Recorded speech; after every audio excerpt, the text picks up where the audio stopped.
Now, virtual reality has been around for a good few years now, and while it's still a relatively niche product, devices like the Oculus Quest by Facebook are fast making many people take a second look at VR. Now, with increased adoption, inevitably comes the question of what are these headsets and these devices doing to our eyes? I mean, it's bad enough when we think about mobile phones and monitors that we use at about arm's length. What harm could these headsets that sit right in front of our eyes be doing on a long-term basis? Well, in this video, we're going to be getting to the bottom of that. We'll also be deciding whether blue light blindness is even a genuine threat.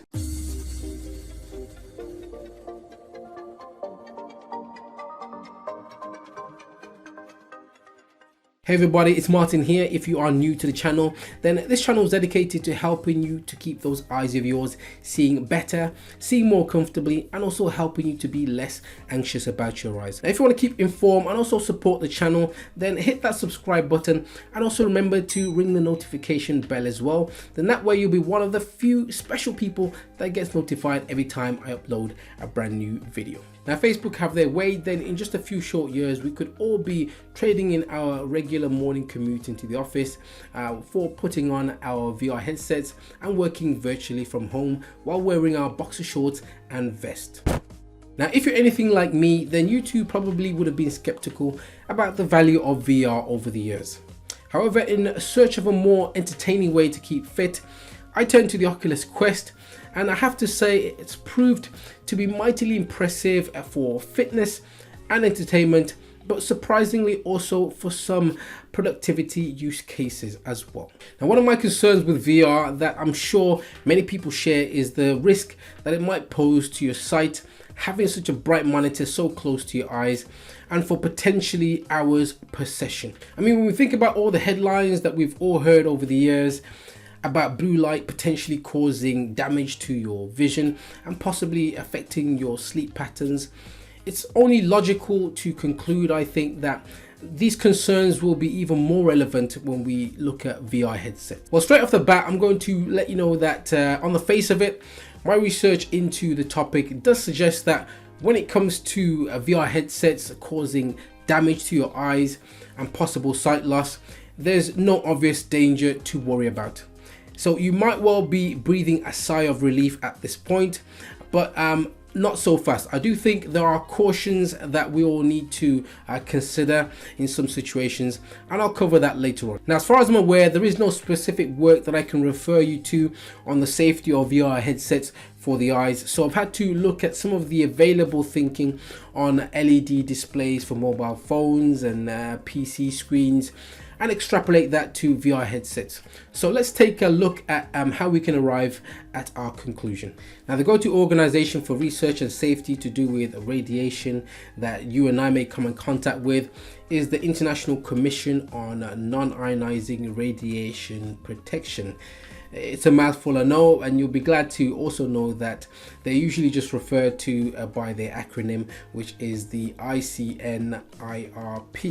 So I'm going to leave a link to their website on in the description box below, so do check that out. There's a wealth of information there that you can look to for reference. The ICNIRP have looked at the possible harm that blue light emitted from LED displays can cause and made their thoughts and conclusions available. So let's have a look at some of their thoughts and also their conclusions. So here's the website. Now, there's a lot to check out here, but I'm going to focus specifically on a document that you can find here on the safety implications of light emitting diodes, also known as LEDs. I'll leave a direct link to this document from their website in the description box as well, so definitely check that out. And there's a lot of things that are way beyond the scope of what we are interested in for this video, but I've highlighted 10 points to touch on, and so we'll look through those in this video, and then for the rest of the video I'll give you my conclusions and how this is all relevant to VR, and there's some tips to protect your eyes when using your VR headset. So let's get straight into point one. So point one talks about the fact that it's a well-known fact that sun-related retinal burns is a possibility, but interestingly, they do highlight the fact that the human eye is very well adapted for protection against normal bright sunlight conditions. So point 2 is the fact that we have a natural protection reflex that makes us want to look away from dangerously bright lights. So it's important to pay attention to kind of your feelings of discomfort around lights, because it's really your kind of body really telling you that, you know, this is getting too much for me. So in point 3, the authors state that it used to be thought that retinal burns or sun-related retinal damage only happened because of heat generated from higher wavelengths in the spectrum. But the work of Ham and others in 1976 showed that you can get damage at the back of your eyes, not just because of the heat that you might feel, but blue light may not generate any heat, but it can cause up to 1,000 times more damage than, you know, some of the wavelengths that we previously thought and linked with heat could cause. Now, the research also found that by filtering out the short wavelengths or the blue light, the damage can be reduced. So blue blocking lenses and things like that could be beneficial. In point 5 here, they cite Professor O'Hagan and his team, and they measured the amount of blue light emitted from LED devices such as smartphones, tablets and computers with traditional incandescent light bulbs, and then they also compare that to the sky as well, and they found that these devices emitted up to 2 to 3 times more blue light than the incandescent light bulb. But surprisingly, they found that these devices release 25 to 200 times less blue light than you find and you can experience on a clear blue summer sky in the UK. So that's just some powerful insight into just how small the amount of blue light that is emitted from our devices really are. Now, the work of Professor John O'Hagan is often cited in many press and media articles on blue light. So one of Professor O'Hagan's roles is as head of laser and optical radiation dosimetry group of the government organisation that we know of as Public Health England in the UK. Now, for more details about how he does his measurements and his experiments on kind of the impact of devices on vision and blue light emission, then do check out this link to a presentation that he did. I'll leave that in the description box for you to check out. So in point 6 here, they compare LEDs to lasers, and the conclusion is that from a safety point of view, LEDs are much safer under normal use case conditions, and this is unlike the UV range or spectrum of LEDs that could be a bit more harmful. Point 7 does make the point here that animal studies can be found that show that blue light emitted from LEDs can be dangerous. However, conditions that these animals in the studies were put through are considered extreme in the human context, and those scenarios just wouldn't be typical of how humans get exposed. So in point 8 here, it highlights the fact that newborn babies and young children from age 2 and less, as well as elderly people, are more at risk of biological effects of blue light LEDs. So 9 here is an important point that raises the awareness of the fact that very bright screens will expose your retina to higher levels of short wavelength blue light. So you should really pay attention to your own comfort levels, and if it seems uncomfortable to your eyes, this is probably a good indication that there is more risk of harm to your eyes. Point 10 here is that white LEDs don't emit much UV compared to fluorescent lamps, for example. So this can be taken as a good indication and a good positive health indication of these LEDs compared to other light sources that release a lot more UV, which is also harmful. So what does all this mean for you budding VR fans out there that want to make use of this information? Well, firstly, it must be said that this work really does relate mainly to the impact of smartphone screens that are worked on at about 30 centimeters from you, and VR screens in contrast are usually about 5 centimeters away from your eyes.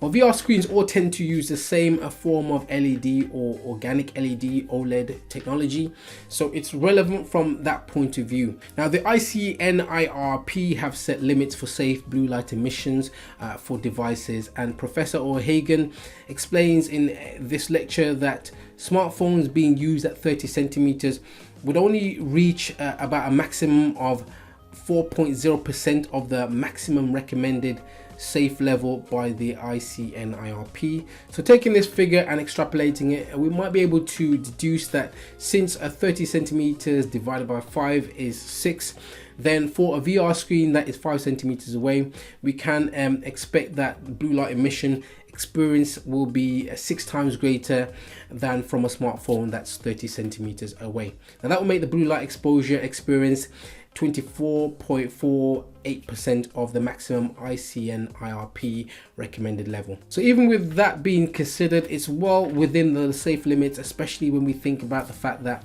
most people won't always be using the maximum brightness on their VR headsets, and most people won't be looking at a constant white screen or even a really bright environment within VR, which are all the kind of conditions that Professor O'Hagan and his team kind of conducted the experiments in. So before you all switch me off and start playing on your, working on your VR headsets, here are some tips to keep you extra safe and protected from blue light damage while using your VR headset. So number one, keep brightness down as much as you can. Probably 75% would be sufficient. Number two, keep your maximum daily sessions to about 3 hours, and that's because Professor O'Hagan and his team base a lot of their work on 3-hour daily sessions or 10,000 seconds. And the Oculus Quest 2 I know has a battery life around about 2 hours. So personally, I'd try and keep your sessions, your daily sessions, to about the lifespan of the battery. Number three, avoid long periods of white screen viewing. This might include things like word processing, looking at a Word document, or even websites that just have a lot of white, or even background environments where it's very white and you're spending a long period of time in those environments. Number four, VR for young children should be a no-no, and seniors, while they should freely enjoy VR, they should also be careful to perhaps reduce their session times down and keep the brightness of the display down as well. This is particularly important if they have a history themselves or a family history of macular degeneration. Number five, use the night shift mode on your headset if it has one, and this is particularly important working during nighttime sessions, so that it doesn't disrupt your sleep patterns. And also, if you're planning on doing kind of a Word document for a stretch of time or anything like that, then using night shift mode helps to filter out the blue light, which is healthy for your eyes and also helps visual comfort as well. And number six, don't overly be worried. Remember that your eyes have natural protection built in that allows it to absorb normal levels of blue light safely. And remember also that there's always way more blue light and even UV when you're out and about on a beautiful clear day than what you'll ever find in your VR headset. So let me know in the comment section below if you love yourself a bit of VR and if you've had any concerns about your eyes while using your VR headsets. Remember to like this video, subscribe to the channel, and also hit that notification bell as well. That way you'll be one of the very first people to get notified every time I upload a brand new video. Until the next video guys, I look forward to catching you all then. Take care.